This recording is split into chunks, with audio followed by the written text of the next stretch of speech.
कभी सोचा है इस देश में गरीब कौन है? सच्चाई ये है कि इसका कोई पक्का पता ही नहीं है। ये कह दिया जाता है कि देश के 73% लोग, जिनमें दलित, आदिवासी, पिछड़े वर्ग के लोग हैं, उनमें से ज्यादातर गरीबी में जी रहे हैं। लेकिन उनमें भी कितने समाजों में लोग कैसे जी रहे हैं, कितना कमा रहे हैं, उनकी जरूरतें क्या है, यही जानने के लिए जातिगत और आर्थिक गिनती की जरूरत है। बिहार में जातिगत गिनती में पता चला है कि वहाँ की गरीब आबादी के 88% लोग दलित, आदिवासी और पिछड़े वर्ग के हैं। जी हाँ, 88%। पता है गरीब तबके की मासिक आमदनी कितनी है? 6,000 रुपए से भी कम है। इसी आय में खाना, किराना, दवाई सब। सारे देश की आर्थिक और जातिगत गिनती हो तो लाखों दर्द भरी कहानियां मिलेगी।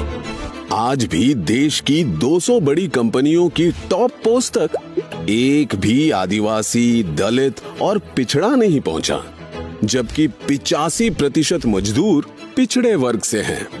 गूगल सर्च कीजिए कि किसी बड़े मीडिया चैनल का सीईओ या मालिक दलित, पिछड़ा या आदिवासी है? कितने पिछड़े वर्ग के जज है?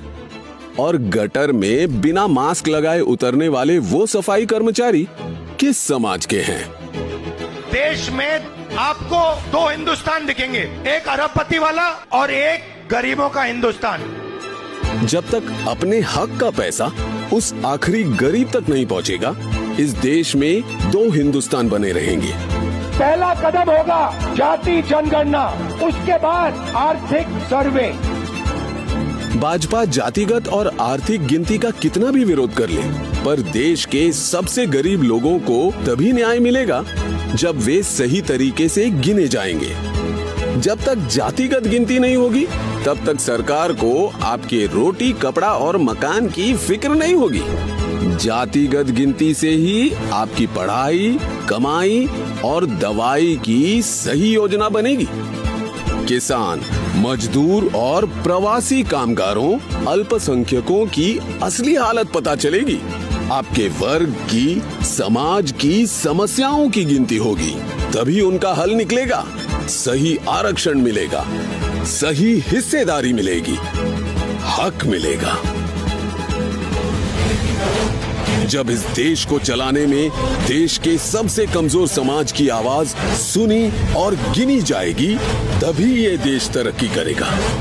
इसीलिए जातिगत गिनती के लिए आज ही बोलना होगा, जी खोल कर बोलना होगा, ताकि आपकी आने वाली पीढ़ियां आपकी ही तरह बिना गिनती, बिना हक के मुश्किल के अंधेरों में दम न तोड़ दें।